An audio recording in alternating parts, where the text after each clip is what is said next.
ትግስት ማለት የኔ የባሌ ፍቅረኛ ነች። ማለት ቆይ ትግስት ማለት ማን ነበር ያልሽኝ? ልጅሽ ስሙ ዳግም የትግስት ፍቅረኛ ነው እያልሽኝ ነው? አዎ ታሪኩ የተፈጠረው ከ25 ዓመት በፊት ነው። ማለት ልጄ 10 ዓመት ከሞላው በኋላ ካሰፋ ጋር ምንም አይነት ግንኙነት የለንም። ታያይተንም አናውቅም። የት እንዳለም አላውቅም። ጠፍቷን በቃ እና ልጄ ፍቅር ይዞታል አሁን ላይ ማለት ነው። ከባድ ፍቅር ግን ደግሞ የሚያስጠላው ነገር ምን እንደሆነ ታውቃለህ? ፍቅረኛው ትግስት ትባላለች። ትግስት ማለት የአቶ አሰፋ ፍቅረኛ ወይም ደግሞ ሚስቱ። እንዴ ትግስት ማለት የአቤኔዘር ፍቅረኛ? የአቤኔዘር ፍቅረኛ። ከዛሽ ብለን ተስማማን ማለት ልጁ ያየለ እንደሆነ። ግን ደግሞ ልጁ ያሰፋ ነው። አየለና አሰፋ ማለት ጓደኛ ማቾች ናቸው። የስራ ባልደረባ ናቸው። ወሩ ደግሞ አለቃ ነው። የሱ ያሰፋ አለቃ ያቶ አሰፋ አለቃ ነው። አየለ አለቃ ነው። ልጄ አባቱ እንደሆነ አየለ ማለት በጣም ሀብታም ነው። በጣም ሀብታም ነው። ገባት እና እሱ ጋር ገንዘብ እንዳለው ብቻ በሆነ መንገድ እንዳጭበረበረው ምናምን ነገር ነው የነገረኝ። እና ሲነግረኝ ታሪኩ እና ምንድነው የምናደርገው? እንዴት ነው ገንዘቡ የምንቀበለው? እየስጠይቀው ያለው አማራጭ እኔን ማግባት ነው። ማን? አየለን ማግባት ማለት አሰፋ ነው እንደዛ የሚልሽ? አየለን አግቢ የሚልሽ? አዎ። ሰላም ውድ ቤተሰቦች እንደምን አላችሁ? እንግዲህ ዛሬ ደግሞ ለየት ባለ ጉዳይ ለየት ባለ ታሪክ እዚህ ከእናንተ ጋር ተገኝተናል። ዛሬ ደግሞ ይዘንላችሁ የመጣ ነው ታሪክ የነ አቤኔዘርና የነ አቶ አሰፋ እሱን በተመለከተ ታሪክ። እሱን ቪዲዮ በማየት እንግዲህ እህታችን እዚህ ሌላ አንድ የማታውቁት ጉዳይ አለ ብላ እዚህ መታለች። እንግዲህ ምንድነው እሱ ከሷ ጋር አብረን የምናይ ይሆናል። እስከዛው ድረስ መልካም ቆይታ። ሰላም እህታችን እንዴት ነሽ? ሰላም እንዴት ነው? አለን እግዚአብሔር ይመስገን። እንግዲህ እስቲ ስለነ አሰፋና ስለነ አቤኔዘር ቪዲዮን ካየው በኋላ ሌላ የማታውቁት ነገር አለ ብለሽ እንግዲህ ጠርተሽናልና ምንድነው እስቲ እሱ ያ ጉዳይ ምንድነው? እኛ ማናውቀው። እኛ እንግዲህ እዛ ድረስ ከሄድን በኋላ ያንን ጉዳይ ፈተኗል ብለን ጨርሰን ነበርና ምንድነው እኛ ማናውቀው ነገር? እሱን እስቲ በደንብ አድርገሽ ለተመልካቾቻችንም ግልጽ እንዲሆን በደንብ አድርገሽ እስቲ አብራሪልን፣ ስምሽንም በማስተዋወቅ። አመሰግናለሁ። ስሜ መሰረት እባላለሁ። በዚህ አጋጣሚ አክብራችሁኝ ስለመጣችሁ ከልብ አመሰግናለሁ። እና እኔ የጠራችሁ ሚዲያ ላይ ፖስት ባደረጋችሁት ነገር ነው እና እዛ ጋር ያየሁት ሰው እኔ አውቀዋለሁ። አቶ አሰፋ ማለት ነው። አቶ አሰፋን በደንብ ነው የማውቀው። እና ቪዲዮውን አይቼው እንደውም ደንግጬ ነበር። እስቲ ለራሴም ሁሉ ስጄ ነበረ። ማለት በዚህን ያክል እንደዚህ ላየው እችላለሁ ብዬ አላሰብኩም። እና ደግሞ ልጁ ላይ ያደረገውን ነገር ስላየውኝ ልጁን ነፃ እንዳወጣችሁትኝ እኔ ጋር በጣም ብዙ ነገር አለ። በጣም አቤኔዘር ላይ የደረሰው ነገር ምንም ነው። ከኔ ጋር ግን በጣም ብዙ ነገሮች ስቲል ተወርቶ የሚያልቅ ነገር ራሱ አይደለም። እኔ ጋር ያለው ነገር ማለት አሁን ላይ ያለውበት በቃ ሲወል በለው እና ከዛ ነገር እንድታወጡ ነው እናንተን የጠራኋችሁ። እኔን አክብራችሁኝ ስለመጣችሁን በድጋሚ በጣም ነው የማመሰግነው። በጣም እናመሰግናለን። እኛም እንግዲህ እስቲ አቶ አሰፋ ጋር ያለሽ ግንኙነት ምንድነው? አቶ አሰፋን የት ነው የምታውቂው? አቤኔዘርስ ምንድነው ማለት እነሱን ካይሽ በኋላ ነውና ይሄን ነገር ደውለሽ ወደኛ እኔም ፈልጋችኋለሁ ያልሽንና ምንድነው የሚያገናኛችሁ የሚያቀራርባችሁ ነገር? እንዴት ነው የተዋወቃችሁ? የተሳገኘሽው የሚለውን ነገር እስቲ በደንብ አድርገሽ ንገሪኝ። እሺ አቶ አሰፋ ማለት የኔ የልጅነት ባሌ ነው ማለት ፍቅረኛ ነበርን። ከዛ በኋላ ያው ተጋብተን ነበረ ከአቶ አሰፋ ጋር ማለት እንደዛ ስልክ ግን በጣም ልጅ ነበርኩ። 16 ዓመቴ ነበረ ከሱ ጋር ስንተዋወቅ። እሱ በዛ ሰዓት ከ30 በላይ ነበር። ገባክ? እና በጣም የምንዋደደው እኔም በጣም ነው የምወደው። ማለት የራሴን እርግጠኛ መሆን የምችለው ማለት ምክንያቱም እሱ ልክ አልነበረ። ለምን ቢወደኝ ኑሮ ያንን ነገር ሊያደርግ አይችልም ነበር። ገባክ? ከዛ አብረን ከሱ ጋር መኖር ጀመርን። ከሱ ጋር በምኖርበት ታይም ብዙ ነገሮችን አጥቻለሁ። በጣም ለምሳሌ ቤተሰቦች ለምን ቤተሰቦች ፈቃደኛ አልነበሩም ከሱ ጋር ሲሆን አብራችሁ ለመሆን? አንደኛ ከእድሜ አንጻር ነው እነሱ ያልፈቀዱት። ሁለተኛ ነገር ደግሞ እኔ ያላየሁትን ነገር እነሱ ያዩት ነበሩ እንደ ታላቅ ሰው ማለት ነው። እኔ ደግሞ ማስበው አንድና አንድ ነገር ፍቅር ብቻ ነው። ከዛ ሰው አወራ ምን አለ አይመለከተኝም ማለት አቶ አሰፋን አንቺ አፍቅረሽዋል ማለት ነው? በቃ አፈቀድኩት። ማፍቀር ስል እንደዚህ ቀላል ነገር አይደለም። በጣም ነው የምወደው። ራሴን አሳልፌ የሰጠሁት ሰው ነው። በእድሜ እንደሚበልጥሽም እያወቅሽ? አይታየኝም። ያ ሁሉ ነገር ለእኔ አይታየኝም ምንም ነው። ምክንያቱም ህይወት የመጀመሪያ ነው ያየሁትኝ። ያን ሰው እኔ ትልቅ ቦታ አለው። ተረዳኝ እና እንከባከበኛን፣ ብዙ ነገር ሳፖርት ያደርገኛን። አይቼው የማላውቀው ነገር ፋሚሊ ጋር ስትኖር ብዙ ነገር አለ። ነገሮች ተገድበ ነው የምትኖረው። ከሱ ጋር በሆንኩበት ታይም ደግሞ እንደዚህ አይነት ነገር የለም። ደስተኛ ነበርኩ። ከዛ ቤተሰቦቼ ፈቃደኛ አይደሉም። ስለዚህ እኔ ማለት ከሱ ጋር ደስተኛ ነኝ፣ ቤተሰቦቼ መቀበል አለባቸው። ያንን ነገር ካልተቀበሉት ይቀራሉ የሚለውን ሀሳብ ወስኛለሁ በራሴ። ከዛ እሱም ደግሞ እንደዛ ነበር የሚለኝ። ምን ያለውልሽ፣ እኔ ከጎንሽ ነኝ ምናምን፣ የምትፈልጊውን ነገር አደርግልሻለሁ ምናምን ሲለኝ ስለሚያደርግልኝ ቤተሰቦች እዛ ጋር ይታዩኝ። ተረዳኝ። እዛ እናት አባት ወንድም ተውኩኝ ጭራሽ። በቃ አቆምኩኝ። ከሱ ጋር ከሆንኩ ጊዜ በኋላ ቤተሰብም ጋር ሂጄም አላውቅም፣ ደውዬም አላውቅም። አንደኛ እሱ ደስተኛ አይደለም። ተረዳኝ። እኔ ደግሞ እሱን ማስቀየም አልፈልግም። ደስተኛ ያልሆነበት ምንድን ነው ያላስደሰተው? እሱ ማለት እንዴት ነው መሰለህ፣ ቤተሰቦቼ እሱን አልተቀበሉትም። በብዙ ነገር ጀጅ ያደርጉታል፣ በእድሜም ደረጃ። ከዛስ አሁን ላይ ነው ያን ነገር የገባኝ እንጂ በሰዓቱ ቤተሰቦቼ ናቸው ለእኔ ክፉ ብዬ የማስበው በዛን ጊዜ ማለት ነው። ለምን በቃ ስለሱ ጥሩ ነገር አያወሩልኝም። በቃ ስለሱ መጥፎ ነገር ብቻ ነው የሚያወሩት። እኔ ደግሞ እንዴት እንደዛ ልቀበል አልችልም። ከዛ ተውኳቸው። እናት ማለት ከባድ ነገር ነው። እናትን አትዋጥ። እናት ነች። እኔ ግን እናቴን ትቻለሁ ለሱ ብዬ ማለት ነው። መተው ስልክ በቃ ስቲል የት ይኑሩ በህይወት መኖራቸውን እራሱ እርግጠኛ አይደለሁም እስካሁን ድረስ ገባክ? ትቻቸዋለሁ። ለእኔ በጣም ከባድ ነው ይሄ ነገር። እኔ አሁን አንደኛ ነገር በቃ እኔ እንድታግዙኝ የፈለግኩትኝ፣ ሌላው ነገር ችግር የለውም ይቅር። መክፈል ያለብኝን ዋጋ ከፍያለሁ ለሰራሁት ነገር። ግን በቃ እናቴ ማግኘት እፈልጋለሁ፣ ወንድሞቼን እህቶቼን፣ እነሱን ማግኘት እፈልጋለሁ። በጣም ጥሩ። እሺ አሁን ከአቶ አሰፋ ጋር እንግዲህ ከቀጠልሽ በኋላ የነበሩት ነገሮች፣ አንቺ ከአቶ አሰፋ ጋር አሁን ለብቻሽ ነው ያለሽው እና ከዛ ጋር አብራችሁ ከቤት ከወጣሽ በኋላ አብረሽ እየኖርሽ ነበር አይደለም? ከዛ በኋላ ያሉት ነገሮች እንዴት ቀጠሉ? እንዴት አብራችሁ ምን ነገሮች ያሳለፋችሁት ክፉም ደግም ነገር ካለ እዛ እስቲ ብትነግሪኝ። በጣም ብዙ ነገር አለ። እንደነገርኩ አብረን ከሱ ጋር መኖር ጀመርን። ከሱ ጋር በምንኖርበት ሰዓት ብዙ ነገሮች ያስፈልጉን ነበር። ለምሳሌ ገንዘብ እና የተሻለ ህይወት መኖር ነበር ህልማችን። እኔም ደግሞ በሰዓቱ እንደነገርኩ እሱ ይህን ነገር አድርጊ ካለኝ እኔ ለማድረግ ወደኋላ አለ። ለምን እኔ ያንን ነገር ሳደርግ እሱ ደስተኛ የሚሆን ከሆነ ለምን አላደርገውም? ተረዳኝ።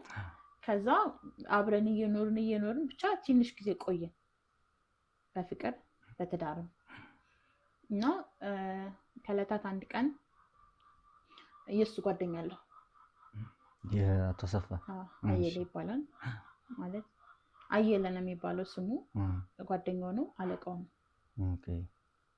እና ለእኔ የነገረኝ ታሪክ ሌላ ነው። አስተዋውቆሻል?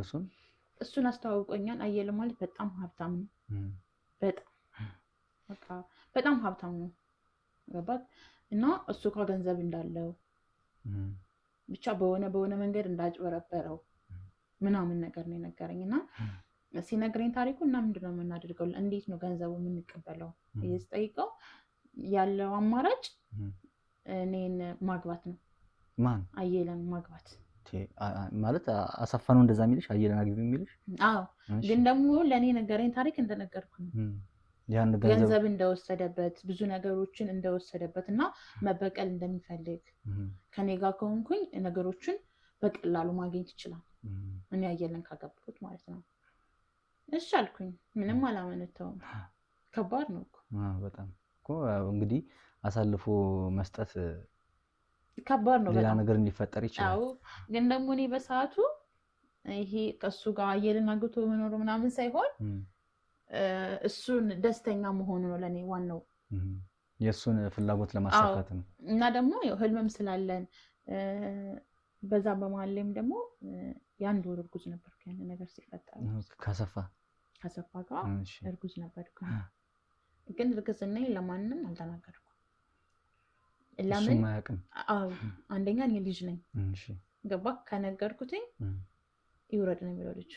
ምክንያቱም እኔ ልጅ ማሳደግ አልችልም እንደዛ ሊያስብ ይችላል ብዬ ነው ማስበው። ስለዚህ መናገር የለብኝም ጸጥ ነው አልኩት።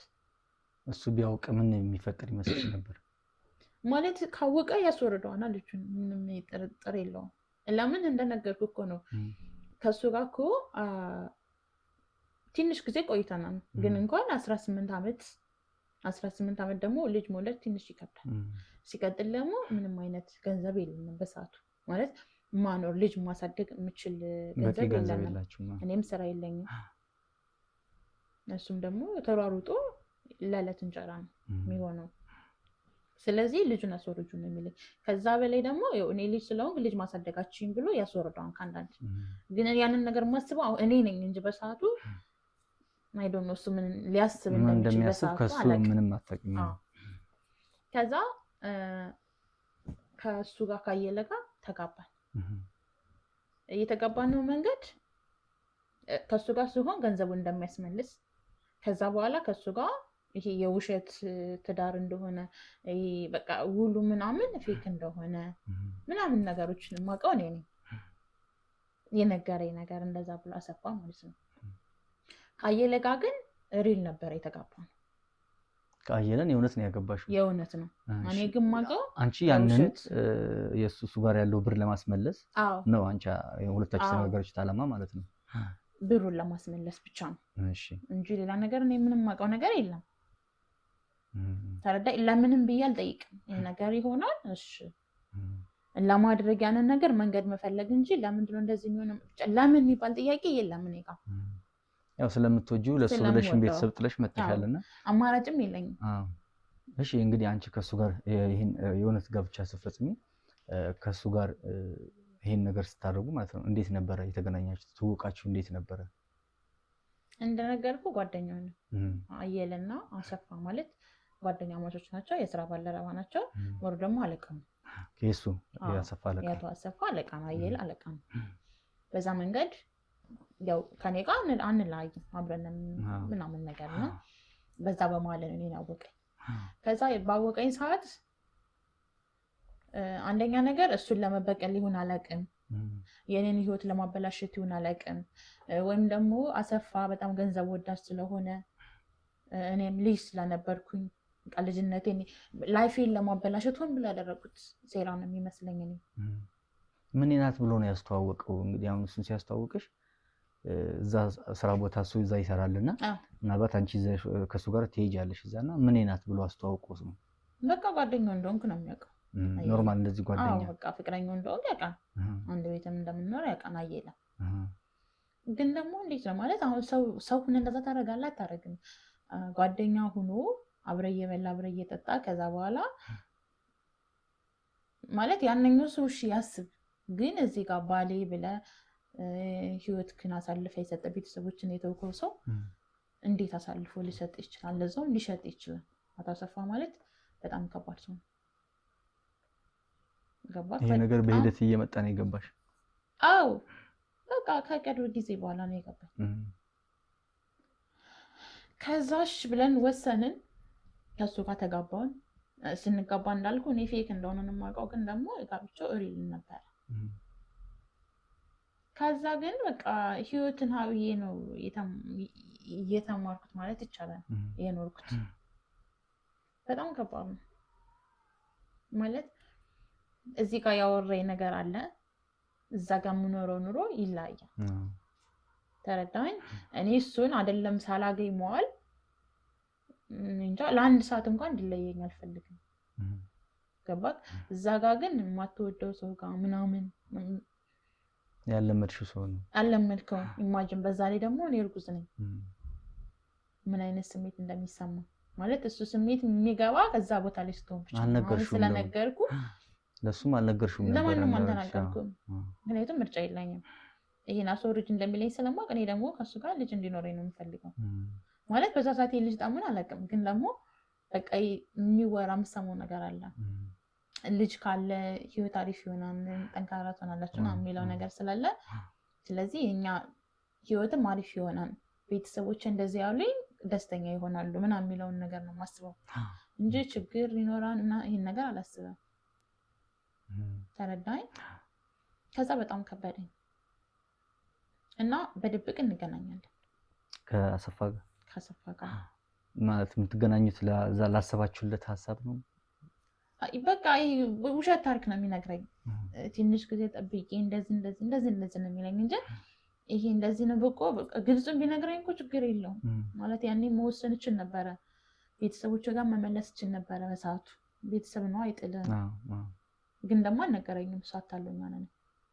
ግን እኔ እንደዛም ሆኖ አምነዋለሁ። እንገናኛለን በድብቅ ማለት ለብዙ ጊዜ እንገናኛለን። ግን ይሄ አሁን በየቀኑ አንገናኝም።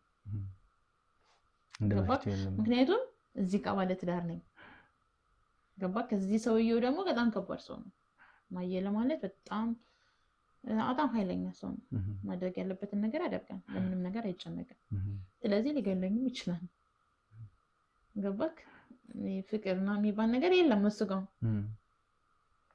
እፈራለሁ። እሱ በሚወጣበት ሰዓት ነው የምንገናኘው። የሚወጣበት ሰዓትም የት ሄደ የት ነው ብለን ነው አጣርተን የምንገናኘው። ከዛ እንደዛ እያልኩኝ ሶስት ወር ሞላ። እርግዝናሽ እየገፋ ነበር ማለት ብዙ ነገሮች ያስጠሉኛል ምናምን ነገር በቃ አየለን በጣም ነው የሚያስጠላኝ። በጣም ማለት ነው ማለት ቢያንስ እንኳን አሰፋ ጋር ሲሆን ትንሽ ደስተኛ ነው። ለምን ቢያንስ የሱም ልጅ ነው። ገባክ? እርጉዝ ስትወልደው በጣም ብዙ አይነት ስሜት አለ እና በቃ እሱ በጣም ነበር የሚያስጠላኝ። ከዛስ የማይሆን ጸባይ ሳሳይ ደግሞ እዚህ ጋር የሚያሳይ ነገር ደግሞ አለ። በጣም እንደነገርኩህ በጣም ክፉ ነው፣ ኃይለኛ ሰው ነው። ከዛ ያለኝ አማራጭ መናገር ነው እውነቱ። ተረዳኝ። እዛ ተገናኘንና እኔ እርጉዝ ነኝ 3 ወር ሆኖኛል። መጀመሪያ የሚያነገርኩህ ይውረድ ትለኛለህ ብዬ ነው። ስለዚህ 3 ወር ከሆነ በኋላ ግን መውረድ እንደማይችል አውቃለሁ፣ ተምሬያለሁ። ስለዚህ ምንድን ነው የምናደርገው? እኔ በዚህ ሁኔታ ላይ መቀጠል አልችልም፣ ከበደኝ በጣም ማለት ያለ እድሜ ነው ያንን ነገር ሁሉ እያደረኩ ያለሁት። ገባክ? ከዛ ደስ አሉ። እሺ ምናምን አለ። ግን ደግሞ ደስ ያለ ለምን ነው? ምክንያት አገኘ። ገባክ? በቃ ይሄ ጥሩ ምክንያት አገኘ። ስለዚህ አየለ ወዶሻል። ተረዳኝ? ወዶሻል። ስለዚህ እሱ ቀሪ ገንዘቡን የእሱ ልጅ ነው ብለህ እርጉዝ ነኝ ብለሽ ገንዘቡን ማስመለስ አለብን። ምክንያቱም አሁን እሱ አንቺን ስለወደደሽ ምንም ነገር ብትዩ ያምነው የዋ ነው ምናምን። እሺ ስለዚህ የእሱን ልጅ ያንተ ልጅ ነው ልትዩ ማለት ነው? አዎ የእሱ ልጅ ነው ካልኩትኝ የነገረኝም ነገር ደግሞ እርጉዝ ነኝ ስትዩ ደግሞ አሁን እንደሚያሳይሽ ነገር አለም ትንሽ ይስተካከላል ጸባዩ ምናምንም ስላለኝ በቃ ብቻ አምነዋለሁ። ያታለኛል በሰዓቱ እሱ የሚነግረኝ ነገሮች በቃ የሆነ ስታወራ እየቀለለ ይሄዳል። የሆነ ነገር ሲለኝ አዎ በቃ እንደዚህ ቢሆን እንደዚህ ይሆናል ይስተካከላል የሚለውን ነገር ነው ማስበው። ተረዳኝ? ከዛሽ ብለን ተስማማን። ማለት ልጁ ያየለ እንደሆነ ግን ደግሞ ልጁ ያሰፋ ነው። ከዛ በቃ ነገርኩት እርጉዝ እንደሆንኩ ያውቃል። እዛ እሱም ልጅ አለኝ ብሎ ግን ይሄን የልጁን እናት እንደሆንኩ እርጉዝ እንደሆንኩ አይደለም። እንደዛ አይነት ስሜት ጭራሽ የለውም። ጭራሽ ምን አይነት መልስ አገኘሽ ከሱ? ማለት ልጅ ይወዳል ልጅ ማንም ሰው አይጠላም። ግን ደግሞ እርጉዝ ነች ብሎ እዛ አሰፋኝ ነገር አለ።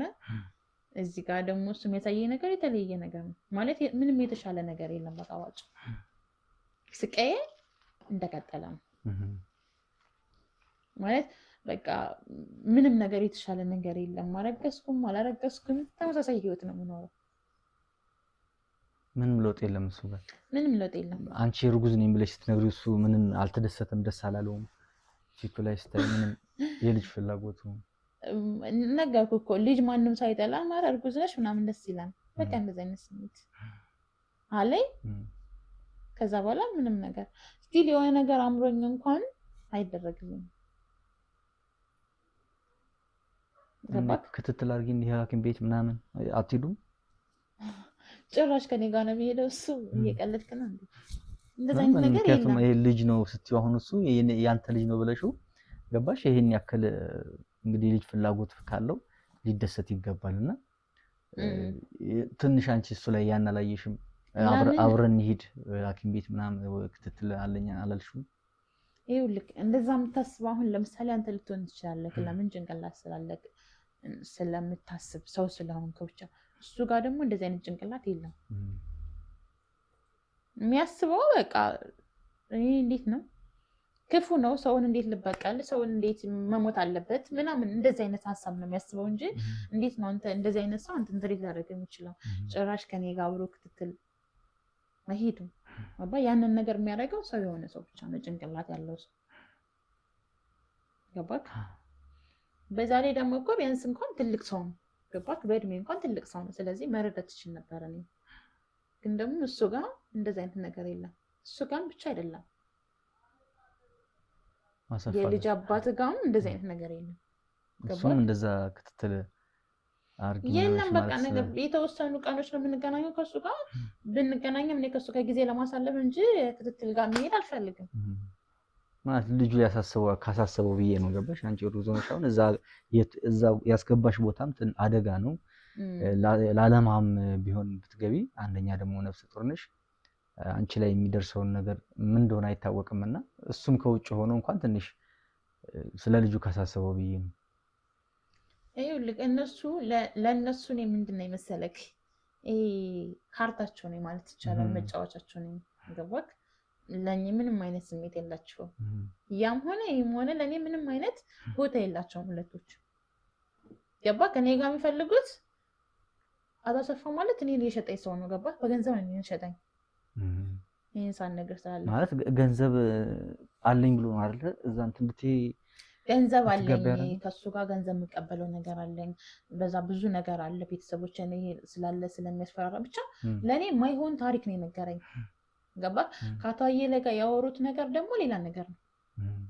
አቶ አየለ እኔ በገንዘብ ነው የገዛኝ ባጭሩ ገባ? አሰፋ እኔን ሽጦኛል በገንዘብ ግን አሰፋ ጋር ምን የሚያገኘኝ ከኔ ጋር ሲሆን በቃ ደስ ስለሚለው ብቻ ነው። ወዶኝም አይደለም ምንም ነገር የለም። እና ደግሞ ገንዘቡን ማግኘት ስለሚፈልግ ማስመሰል ስለሚችል እኔ ደግሞ እነዚህ ነገሮች ስለማላቅ ዞር ብዬ ስለማላይ ለምን ብዬም ስለማልጠይቀው ማለት እኔ ማግኘት ካቆመ እንዴት ይሄ ይሆናል ብዬ ልጅም ስለሆንኩኝ ነገሮችን ባንዴ ልወስን እችላለሁ። አሁን ማን አንቺ በገንዘብ እንደሸጠሽ እንዴት አወቅሽ? ያወቅኩት ከቅርብ ጊዜ በኋላ ነው ማለት ከቅርብ ጊዜ በኋላ ነው እንጂ እስከ ረዥም ጊዜ አላውቅም ነበር። እንደዚህ ብሎ የነገረኝ ራሱ አየለ ነው። እሱንም የነገረኝ ከጊዜ በኋላ ነው ማለት ቆይቷል። ከ10 ምናምን ዓመት በኋላ ነው ያወቅኩት ይሄን ነገር ገባክ? እስከዛን ጊዜ አላውቅም አሰፋና እኔ እንደምንዋደድ ከዛ ይሄ ነገር ደግሞ መች እንደሚያበቃ በቃ ቀን ስል ወር ስል አመታት ስል በቃ ብዙ ነገር ሄደ። አዎ ከአንድ ወር በኋላ ከአንድ ሳምንት በኋላ ምናምን አመት ይሞላል።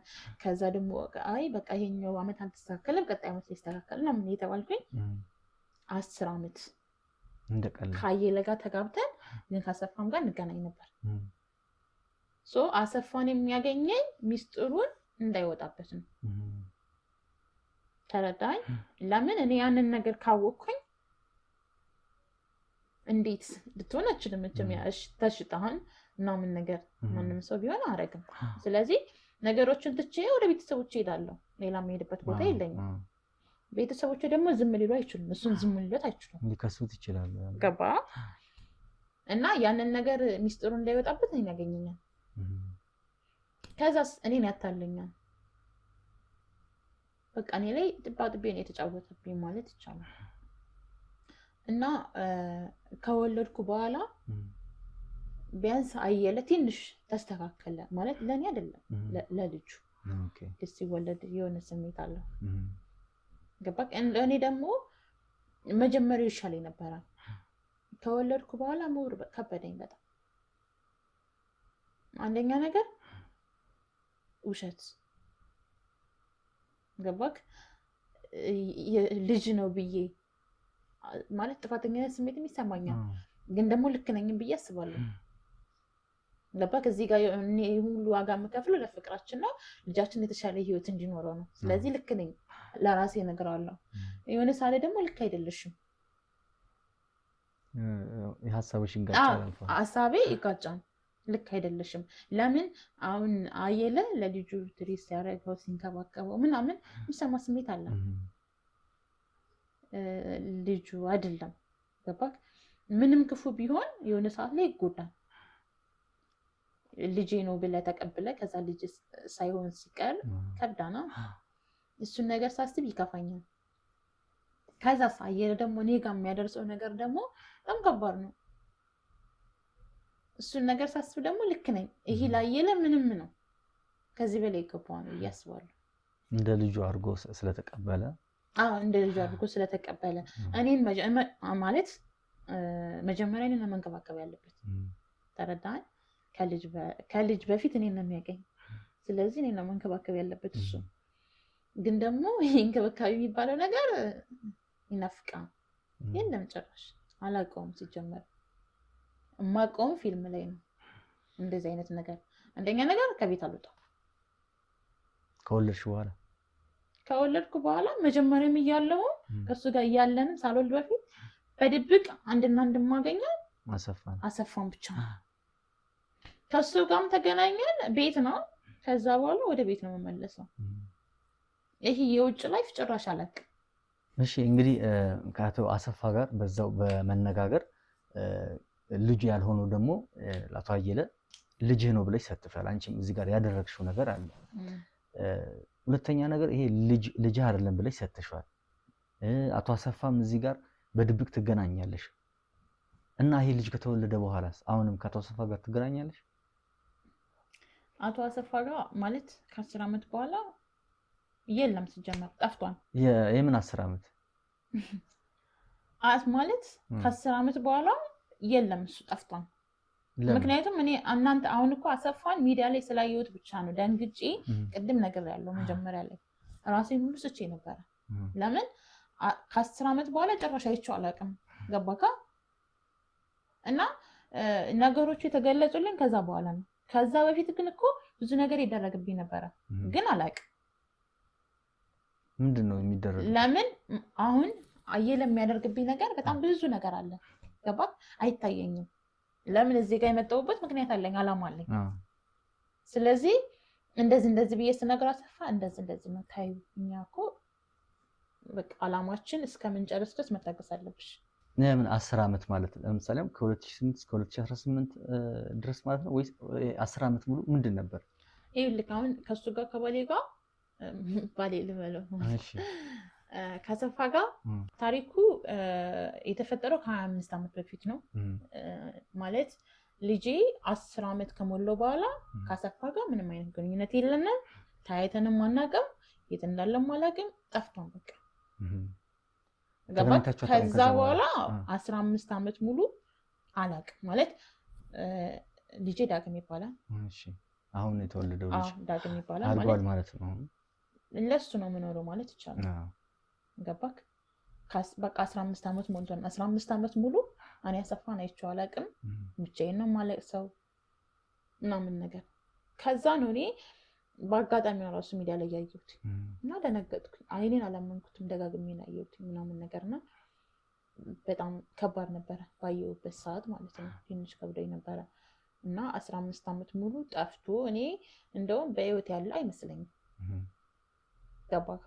ያን 15 ዓመት ሙሉ ግን ስቲል አሁን ያለሁበት በጣም ከባድ ነው። በጣም ማለት አየለ እኔ ጋር የሚያደርሰው ነገር ለማውራት ይከብዳል። ምንድን ነው ማለት የተቀየረበት ምክንያት? ከባዱ ነገር ምንድን ነው? አንደኛ ነገር ይኸውልህ እኔ ጋር ምንም ፍቅር ኖሮት አይደለም። እኔም በገንዘብ ነው የገዛኝ። ስለዚህ እኔ ምንም አይነት ክብር የለውም። እኔ ሰውዬ ልጅ ፈልጎ ነው ወይስ ምንድን ነው ታዲያ? እኔ ማለት አላማው ምን እንደሆነ ያለቅ ማለት በምን አይነት መንገድ እኔ ካሰፋ ጋር እንደተገናኘ አሁን እሱን ነገር ማወቅ እፈልጋለሁ። ማለት እኔ ምንም ነገር አላጠፋሁም። ገባ? እዚህ ጋር ምንም ነገር አላደረኩም። እኔ ለፍቅር ነው ዋጋ የከፈልኩት ለፍቅራችን ብዬ የማስበው።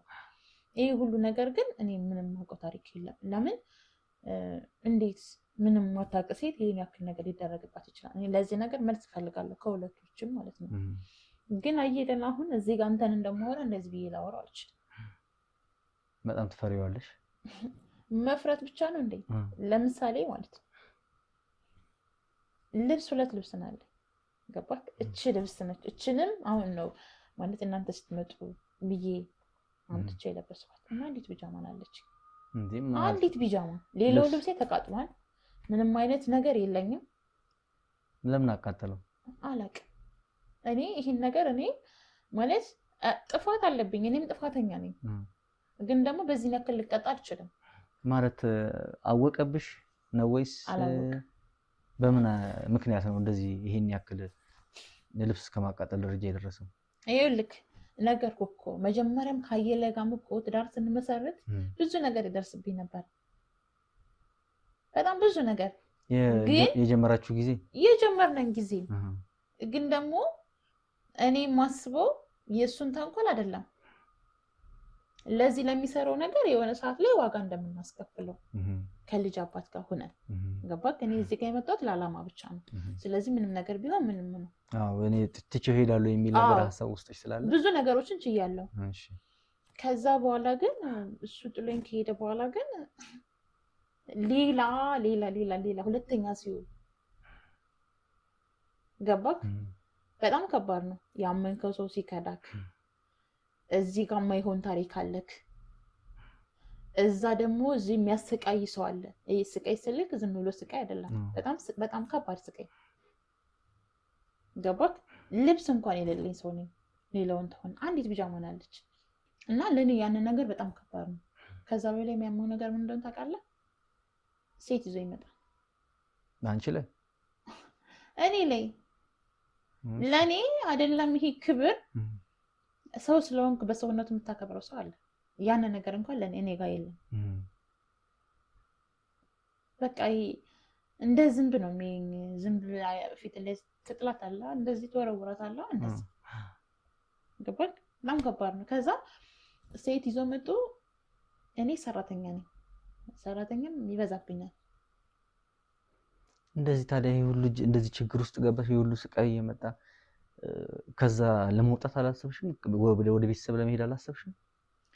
ይኸውልህ ቤተሰብ ሲኖርክ ነው። እኔ እኮ መጀመሪያ እንደነገርኩ ነው ከሰፋ ጋር አብረን ስንሆን እኮ ሁሉን ነገር ትቻለሁ። ከዛስ ቤተሰብ የት ይኖር አላውቅም። ከዛ ከወጣሽ በኋላ አላውቅም። ሲጀመር ምንም አይነት ቤተሰብ የለኝም። እኔ በህይወቴ ውስጥ አለ የምለው ሰው ልጄ ብቻ ነው። ገባክ? አንዳንዴ አስባለሁ ቢያንስ እንኳን እሺ የኔ ጥፋት ነው ልበል። ገባክ? ለምን ብዬ መጠየቅ እችል ነበረ። ሳረግዝ ደግሞ እንደዚህ አይሆንም ማለት እችል ነበረ። ይሄ የኔም ጥፋት አለበት። ግን ደግሞ ልጄ ቢያንስ እንኳን የኔ ቤተሰቦችን ቢያውቅ፣ ለእኔ ቤተሰቦቼ ላይገቡኝ ይችላሉ ማለት እነሱ የሚሉኝን ነገር ስላልሰማሁ፣ ግን ደግሞ ልጄ ቢያውቅ ዘመድ ቢኖረው ገባካ? እዚህ ጋር አሁን ልጄ እኔ ብቻ ነው ያለሁት፣ እሱም እንደዛው። ለምን አየለይን ነገር አወቀ ማለት ይገለውም ይችላል። ልጄ አሁን ላይ ያለበት ነገር ጥሩ አይደለም እና ቢያንስ እንኳን እኔ ቤተሰቦቼን ባውቃቸው ቤተሰቦቼ ጋር ሄዶ ለትንሽ ጊዜ ቢቆይ ቢያርፍ የሆነ ጥሩ ስሜት እንዲሰማው። ከሰው ጋር ስትሆን ሰው ለሰው መድኃኒቱ ነው፣ ሰው ለሰውም ጠላቱ ነው። ልክ እኔ ላይ እንደደረሰ ማለት ነው። እና ልጄ ፍቅር ይዞታል አሁን ላይ ማለት ነው። ከባድ ፍቅር ግን ደግሞ የሚያስጠላው ነገር ምን እንደሆነ ታውቃለህ? ፍቅረኛው ትዕግስት ትባላለች። ትዕግስት ማለት የአቶ አሰፋ ፍቅረኛ ወይም ደግሞ ሚስቱ። እንዴ ትዕግስት ማለት የአቤኔዘር ፍቅረኛ? የአቤኔዘር ፍቅረኛ ወይም ደግሞ የእሱ አሁን ላይ ለገንዘብ ብላ አላውቅም፣ ዲቴል ታሪካውን አላውቅም። ግን እሺ ስለ እሷ ነው መልክ የአባቱ ሚስት ማለት አለች። የአባቱ ሚስት? አዎ የአቶ አሰፋ ፍቅረኛ ነች። ሚስት ላይ ነው አሁን አላውቅም። ዋው ልክ ነሽ። እንደዛ ነገር ነው። እና ልጄ አባቱ እንደሆነ አያውቅም። ተረዳኛ? ከዛስ ከልጅቷ ፍቅር ይዞታል። በጣም ከባድ ፍቅር ማለት ከትዕግስት ጋር ማለት ነው። እሺ ትዕግስት ደግሞ አላማዋ ገንዘብና ገንዘብ ብቻ ነው። ስለዚህ እኔ ልጅ ለምን ቼክም አታደርገውም ማለት የአባቱ ፍቅረኛ ትዕግስት ማለት የኔ የባሌ ፍቅረኛ ነች። ትዕግስት ማለት ማን ነበር ያልሽኝ ልጅሽ ስሙ? ዳግም። ዳግም የትዕግስት ፍቅረኛ ነው እያልሽኝ ነው? አዎ ፍቅረኛ ነው።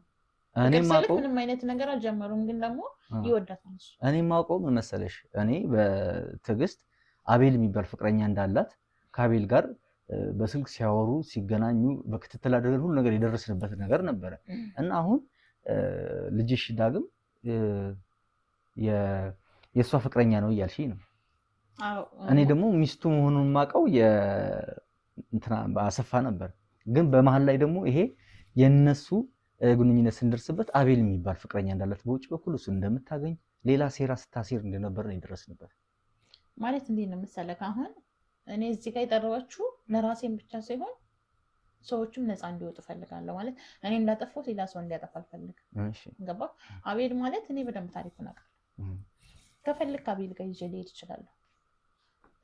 ሲቀጥል አቤል ማለት እየተጠቀመችበት ነው እሷ ራሱ አቤል ላይ። ለምን ልጄን ዳግምን ደብድቦታል። ማን የደበደበው? አቤል። ተገናኝተዋል ሁለት ማለት ነው ሁለቱም? አዎ ይልክ እሷ አሁን ሁለቶችን አጣልታቸዋለች። ገባክ? ለምን እዚህ ጋር ይሄኛውን ማራቅ አለባት። ገባካ? ስለዚህ እሷ ይሄንን ነገር ዳግምንም አቤልንም ሁለቱን እንደ ፍቅር ነው የያዘችው። በቃ እየተጠቀመችባት ነው። ያንንም አፈቅርሃለሁ ይሄንንም አፈቅርሃለሁ እያለች ይልክ የማይሆን ተስፋ ሰጠው። አሁን ለልጄ ለዳግም የማይሆን ተስፋ ሰጠዋለች። ገባክ? በሷ ምክንያት ብዙ ነገር ሆኗል። በጣም ብዙ ነገር ተደብድቧን ተፈንክቷን አሳያለሁ ከፈለክ። ቤት ነው ተኝቶ የሚውለው፣ ምግብ አይበላም፣ ለራሱ ምንም ጊዜ አይሰጥም። እንደ ሴት ልጅ ነው የሚያለቅሰው። አንቺ ለማግኘት አልሞከርሽም? እሱ ከተመታ በኋላ እሷን ለማግኘት አልሞከርሽም? ማለት ባገኛትስ ምንድን ነው የምላት? እኔ እኮ ማውራት እንኳን የምችል አይነት ሴት አይደለሁም። ተረዳኸኝ? አንደኛ ነገር እኔ ከቤት አልወጣም፣ እዚህ ቤት ውስጥ ነው የምውለው። እዚህ አሁን የራሴ ቤት ስለተከራየልኝ ብቻ እንደፈለኩ መሆን እችላለሁ ማለት አይደለም።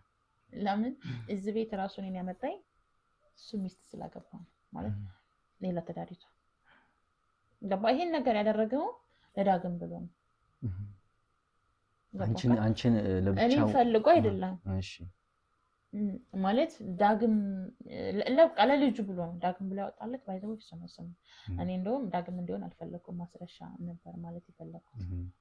እና የድሮ ሰፈራችን ትዕግስት፣ አቤል፣ የኔ ልጅ አንድ ሰፈር ነው አብሮ የሚኖሩት። ሶስቱም አብሮ ነበር። ኦኬ። እና ጓደኛ ናቸው። በጓደኝነት የሆነ ሳለ ይቀየራል፣ ነገሮች ይቀየራሉ። በዛ መሀል ላይ ትዕግስትን ያፈቀራት አብሮ በዛው አንድ ሰፈር በነበረበት ጊዜ ማለት ነው። ከዛ በኋላም እሱ የራሱን ህይወት ሲመሰረት አዲስ ትዳር ሲጀምር እኛን ወደዚያ መጣን። ይህንም ነገር ያደረገው ለልጁ ሲል ነው። እንዳይታወቅበት እዛ ያለውን ነገር ነው ወይስ በቃ ማለት እንዳይታወቅበት ሳይሆን እሱ ትዳር ይዟል፣ ትልቅ ቤት ላይ ሚስት አግብቷል። ስለዚህ እኔ ምንም አይደለሁም። ገባ? እኔ አስወጣኝ፣ እዚህ ቤት ተከራየ። ይሄን ቤት የተከራየም ለኔ ሳይሆን ለልጁ ነው። ለልጁ ሲል ነው የተከራየው። ለልጁ ሲል ነው የተከራየው። እዚህ ስንመጣ ደግሞ እኔ ችግር የለውም፣ እኔ ለምጄዋለሁ ስቀይ። ልጄ ደግሞ ከፋው። አንደኛ ነገር ሰፈር ማንም ጓደኛ የለውም፣ የሚያውቀው ሰው የለውም። ሁለተኛ ነገር ይሄ ልጅ ፍቅር ውስጥ ነው ያለው። ማለት አሁን ልጅ ያለ በጣም ዲፕሬሽን ውስጥ ገብቷል።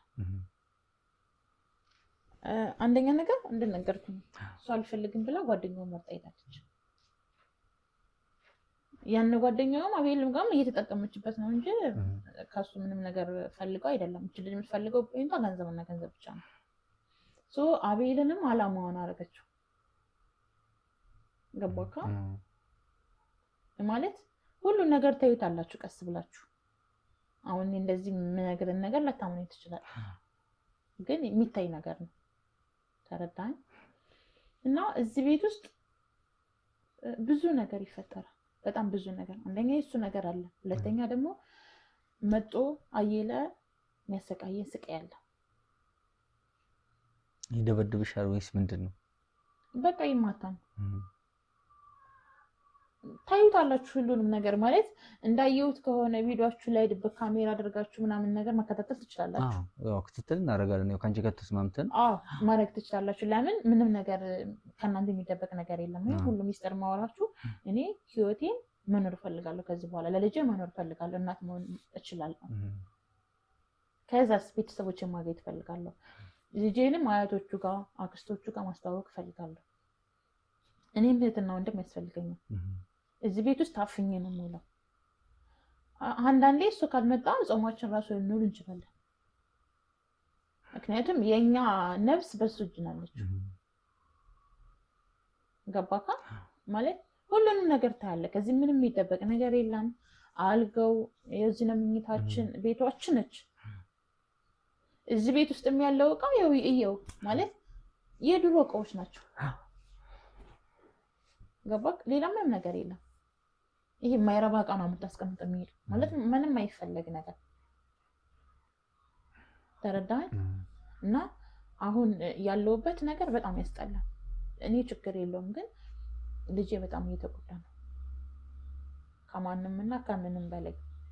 እኔ አሁን የምፈልገው በቃ ድብቅ ካሜራ አድርጋችሁ እውነቱን ተከታትላችሁ ቤተሰቦቼን አግኝቼ እኔም ደግሞ ለምንድን እንደዚህ የሆነብኝ የሚለውን ነገር መልስ ማግኘት እፈልጋለሁ።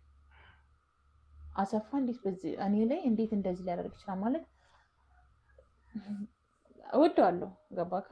ግን አብረን መሆን አንችልም። ግን ደግሞ የልጅነት ጓደኛዬ ነው። በሱ ነው ፍቅርን ያወቅኩት። ብዙ ነገር ያደረግነው ከሱ ጋር ነው። ለሱ ክፉ ነገር አልመኝም፣ ግን ደግሞ ላጠፋው ጥፋት ዋጋ መክፈል አለበት። እኔ ለዚህ ጋር ያሰቃየኝን ስቃይ መሰቃየት አለበት። ገባክ? የኔን ብቻ አይደለም። አሁን እሱም የሌላ ሰው ህይወትም እያበላሸናል። በደረስንበት መሰረትም እዛም ሌላ ዓላማ ይዘው ነበር የገባውና እዛ ላይም እኛ ደርሰን እንግዲህ አጋልጠናልና አሁን ደግሞ ሌላ ነገር ደግሞ እሱ የሚታይ ማንነቱን ነው እንደውም ያያችሁት። ማለት የሚታይ ማንነቱን፣ የማይታይ ማንነት በጣም ብዙ ማንነት አለ። ገባ? እንደው አየለ ነገሮችን በተግባር አሳይቶኛል። ገባክ? ቢያንስ እንኳን ከጀርባ ያልወገኝም ብሰቃይም ፊት ለፊት ነው እያደረገኝ ያለው። ብራብን ብጠማም ችግር የለውም።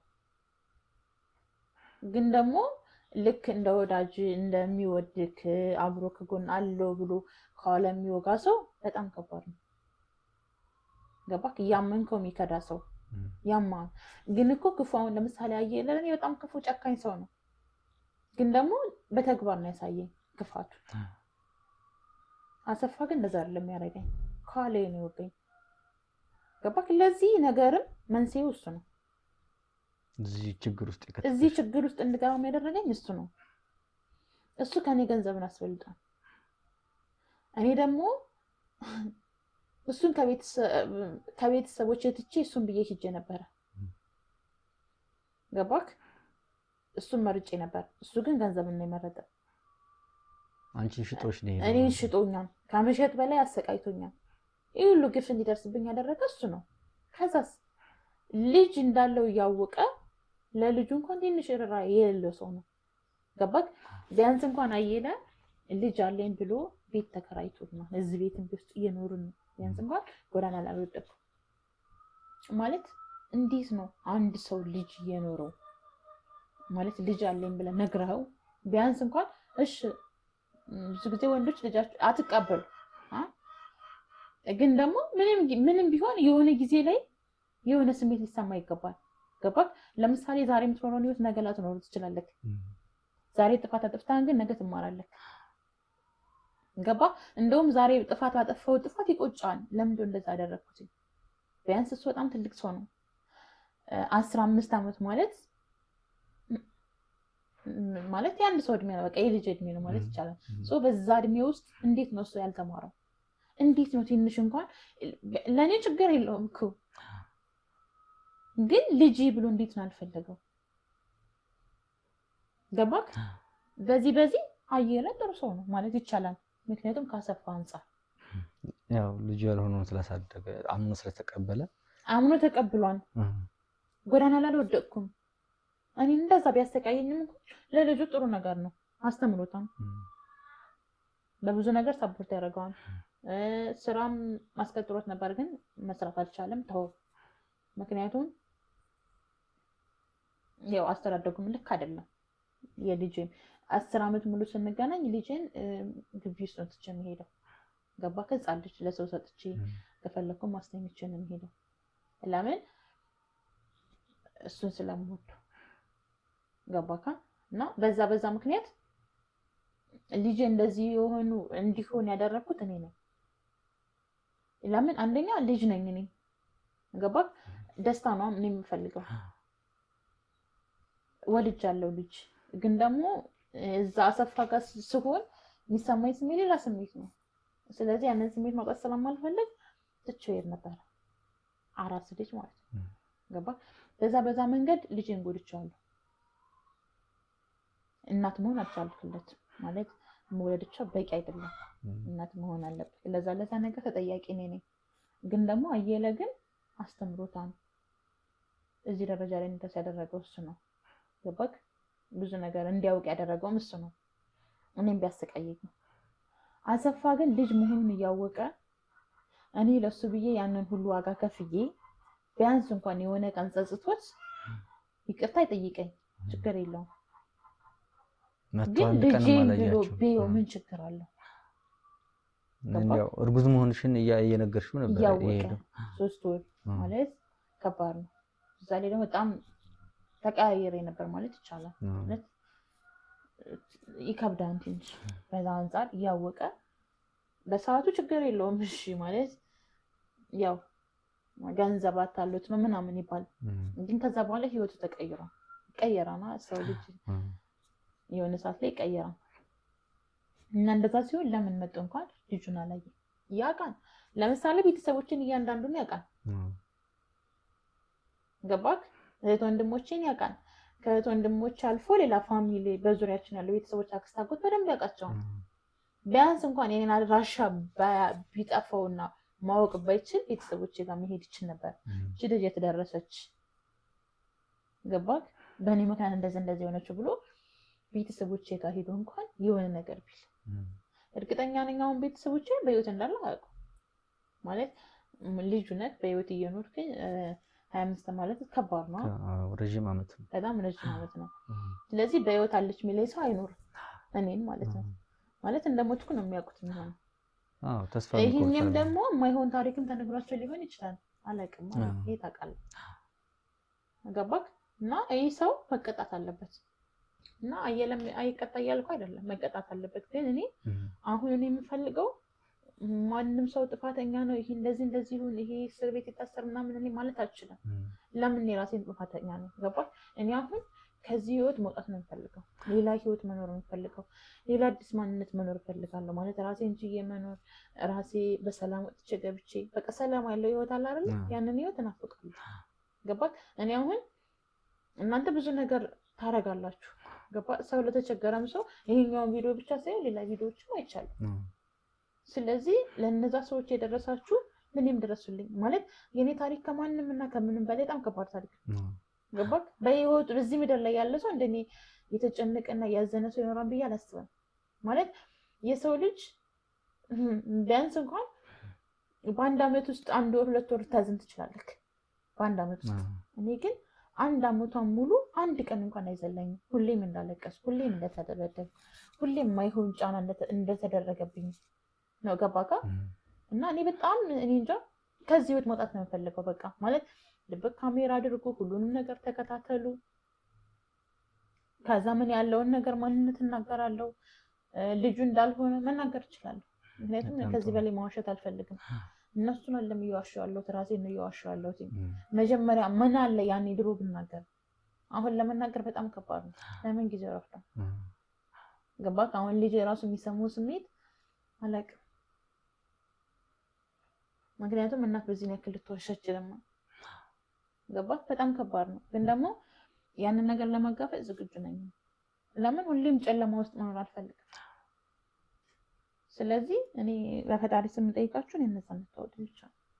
እሺ፣ በጣም ጥሩ። እንግዲህ የዛን ጊዜ የነበረው ነገር ያው ልጅነትም ሊሆን ይችላል። ወደዚህ ፍቅር ውስጥም ስለነበርሽ ይሄን ነገር ለመፍታት ሀሳቡ ምንም አይኖርሽም። ለሆነ ዓላማ ብቻ ስለተነሳችሁ ነው። እኛም እሱም በአቶ አሰፋ በደረስንበት መጀመሪያም በነበረን ቆይታ ላይ እሱን ጉዳዩን ጨርሰናል ብለን ነበር። እኛ ጨርሰናል ብለን ነበር። እንግዲህ አንቺ ያን ቪዲዮ ካየሽ በኋላ ደግሞ ሌላም ጉድ ታሪክ አለ ብለሽ መተሽ እንግዲህ ነግረሽናል። አሁን አንቺንም ከዚህ ነፃ ለማውጣት እንደፈለግሽ ወተሽ እንድትገቢ ለማድረግ ልጅሽም ነፃነት እንዲኖረው እንደፈለገ እንዲኖር ያን እነዚህ ውስብስብ የሆኑት ነገሮችን እነሱን እንግዲህ በቀላሉ ፈተን አንቺም ነፃ እንድትወጪ እናደርጋለን። ያው እሱም እንዳልሽው ሁሉም በቃ በእያንዳንዱ ማስረጃ አድርገን ሁሉም የእጁን ቅጣቱ እንዲያገኝ እናደርጋለን። ግን ከዛ ፊት መጀመሪያ እንዳልሽው ቤት ውስጥ ቪዲዮ ካሜራ እንደብቃለን፣ በደብቅ ካሜራ እናስገባለን። እሱን ልክ ካየን በኋላ ክትትሉ አንቺ ላይ ምንድነው እየተደረገ ያለው የሚለውን ነገር እሱን ካየን በኋላ ደግሞ አንቺን ነፃ የምናወጣበት ይሆናል ማለት ነው። የዛ ሰዓት ላይ እንግዲህ ደውልሻለሁ ወይ እንዳጋጣሚ ልመጣ እችላለሁ አይታወቅምና ያለውን ሁኔታ እስከዛ በትዕግስት እንድትጠብቂኝ ያን ነው የምለው። እንግዲህ በጣም ነው የማመሰግነው። ማለት ይሄ ነገር ለኔ ትልቅ ብርሃን ነው። ገባካ? ምክንያቱም እንደዚህ ውስጥ አውርቼ አላውቅም። በቃ አሁን ላይ ማውራት የምችለው ሜቢ ከእናትና ማለት እናቴ በህይወት ካለች እህቶቼ ወንድሞቼ ካገኘሁ ለእነሱ ላወራ እችላለሁ። ከተረዱኝ ችግር ልክ አንተን እንዳወራሁት ወይም ደግሞ ይሄን ቪዲዮኔ እንዳየሁት ሌላ ሰው አይቶት ከተረዳኝ ማለት ብዙ ሰው ሊያገኝ ይችላል። ገባካ? በልጅነቴ ቤተሰብ ጋር ያለው አሁን ላይ እንኳን እቤት አልወጣም። አሁን ይሄ ፍቅር ብዬ ከጀመርኩ በኋላ ማንም ሰው አያውቀኝም። በቃ እስር ቤት ነው ያለሁት። እስር ቤት የሆነ ሳሌ ትፈታለህ። እኔ ግን ለ5 ዓመት ሙሉ አልተፈታሁም። ስለዚህ ሰው እንኳን ቢረዳኝ አንተ እንደተረዳኝ ሌሎች ሰዎች እንዲረዱኝ በቃ ለምን ብለው እንዳይጠይቁኝ ማለት ድጋሜ ለማስረዳት በጣም ከባድ ነው። ይህን ነገር አሁን አንተን ማወራት በጣም ብዙ ኢነርጂ ሰብስቤ ነው። ገባህ? እንደዚህ ቀላል አይደለም የምታወራው፣ ይከብዳል። እና በዚህ አጋጣሚ እንዲረዱኝ ቤተሰቦቼንም ሚዲያ ላይ የሚከታተሉ ሰዎች ማለት በእኔ ህይወት ውስጥ ያሉ ሰዎች ሊኖሩ ይችላሉ። ማለት ሁሉም ሰው ስለሳቀ ብቻ ደስተኛ ነው ማለት አይቻልም። እና መጋፈጥ ገባክ? እኔ አሁን ያንን ቪዲዮ ባላይ እና መጀመሪያ እንደዛ ስላደረገኝ ገባክ? እንዴት ነው እኔ አሁን እናንተን የጠራኋችሁ? እንዴት እኔ 15 ዓመት ሙሉ ጠፍቶ ጭራሽ ሚዲያ ላይ ወጥቶ ፍቅረኛ ይዞ ለዛውም በእኔ እድሜ ያለች ሴት ገባክ? ያቺ ሴት ምንድነው ስቶሪዋ? ከዚህ በፊት ምን አይነት ሴት ነበረች? ገባክ? ለኔ ብቻ አይደለም ኦልሬዲ የኔ ህይወት እኮ በቃ ማለት ጨልሟል። ገባክ? አላውቅም ከዚህ በኋላ ደስተኛ ልሆን አልሆን አላውቅም፣ ግን ስለኔ ህይወት አልጨነቅም። የምጨነቀው ስለ ልጄ ነው።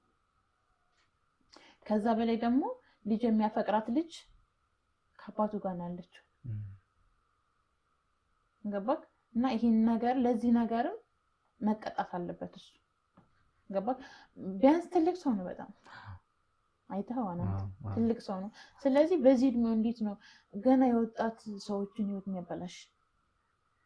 አሁን እኮ እቺ ልጅ ወይም ስለወጣች ወይም ደግሞ እኔ ወጥቼ ስለተናገርኩ ሊሆን ይችላል እንደኔ ያሉ በጣም ብዙ ሴቶች ሊኖሩ ይችላሉ፣ ይሄን ማንነታቸውን ደብቀው የሚኖሩት። ገባክ? አሁን ለምሳሌ እንደዚህ ሆንኩለ ቤተሰብ ታስረዳ ላይ ይረዱ ይችላሉ። ለምን እስካሁን የት ነበር የሚባል ጥያቄ አለ። በዛ ላይ ወልደሃን ምናምን ነገር ከባድ ነው። እና የኔ ደግሞ የሚያስጠላው ውሸት አለበት። ልጄን አባቱ ያልሆነን አባት ነብየዋለሁ። እሱም ገና ኢየሱስ ስሜት አላውቅም ማለት እናቱን ሊቀበል ላይቀበል አላውቅም። ከባድ ነው ለሱ የሚሆነው። ስለዚህ እሱንም እንድታስረዱትኝ ማለት ይሄን ቪዲዮም አይቶት ማለት ከዚህ በኋላ ማውራት ምችል አይመስለኝም ድጋሚ ሰዎችን ለማስረዳትና እንዲተረዱኝ በአክብሮት ጠይቃለሁ። ችግር የለውም። እንግዲህ ከዚህ በኋላ ያለውን ነገር እሱን ለእኛ ትተይዋለሽ። በክትትላችን ማድረግ ያለብን እሱም የሚያስጠይቀው ነገር ስላለ እንደነገርሽኝ እንግዲህ ያ ነገር አንቺ ላይ ያ የሚፈጽመው ነገር ሁሉ ነገር እውነት ሆኖ ከተገኘ እሱም እዚህ ጋር የሰራውም ጥፋት ስላለ አንቺንም እዚህ ጋር ያመጣሽ ምክንያት አለ። በውስጥ አንቺ በማታውቂው ነገር ላይ ያንን አንቺን እንደሸጡሽ ብዙ መሀል ሚስጥሮች ስላሉ እሱም ተጠያቂ የሚያደርገው ነገር ስላለ እሱን በእኛ ቀስ ብለን መረጃዎችን እናሰባስባለን። ስለ ቤተሰቦች ጉዳይ ደግሞ ቤተሰቦችሽ በኋላ ላይ እንግዲህ የት አካባቢ እንደሚኖሩት ነግሪንና እኛ በሌሎች አባላቶቻችን አሉ በእነሱ መሰረት የት እንዳሉ ሄደን እነሱን እናናገራለን። እስከዛው ድረስ ይህን ጉዳያችን እስክንፈታ ድረስ እንግዲህ ባለው ነገር ላይ እኛ እዚህ ስራችንን እንቀጥላለን። ሌሎች አባሎቻችን እዛ ስለ ቤተሰቦችሽ ያናገራሉ፣ ያለው ነገር የተፈጠረው ነገር ያስረዳሉ። ከጨረስን በኋላ እዚህ ጋር የተገኘው ነገር ሁሉ ነገር ማስረጃ ይዘን ከዛ ቤተሰቦችሽን ጋር ተቀላቅለሽ በሰላም እንድትኖሪ እናደርጋለን። በጣም ነው የማመሰግነው። እግዚአብሔር ያክብርልኝ። እውነት ከልብ ነው የማመሰግነው። እኛም እናመሰግናለን። እንግዲህ ውድ ቤተሰቦች እስካሁን ድረስ የነበረን የእሷ ቆይታ ይህንን ይመስል ነበረ። በፊት ከነበረው ታሪክ ጋር ደግሞ ጨርሰናል ብለን ነበር ያሰብነው። እሷ ደውላ እንደጠራችን እንግዲህ አሁን የሰማችሁት ታሪክ ደግሞ ይህንን ይመስላል። ከዚህ ታሪክ ጋር ደግሞ በተያያዘ ምንድነው አዲስ ነገር የመጣው ምንድነው ይሄ የሚከናወነው ነገር የሚለውን እዚህ ቤት ውስጥ ቪዲዮን ካሜራ እናስገባና ክትትል እናደርጋለን። ክትትሉ ደግሞ መጨረሻው ላይ ምንድነው የሚሆነው? መጨረሻው ላይ የእሷ ነፃ ትወጣለች? እነዚህ ሰዎች የሚያደርጉት በውስጥ ለውስጥ የሚሰሩት ስራ ትክክል ነው አይደለም የሚለውን ነገር በማስረጃ አረጋግጠን እስክንመጣ ድረስ ከኛ ጋር ቆዩ እንላለን። መልካም ቆይታ።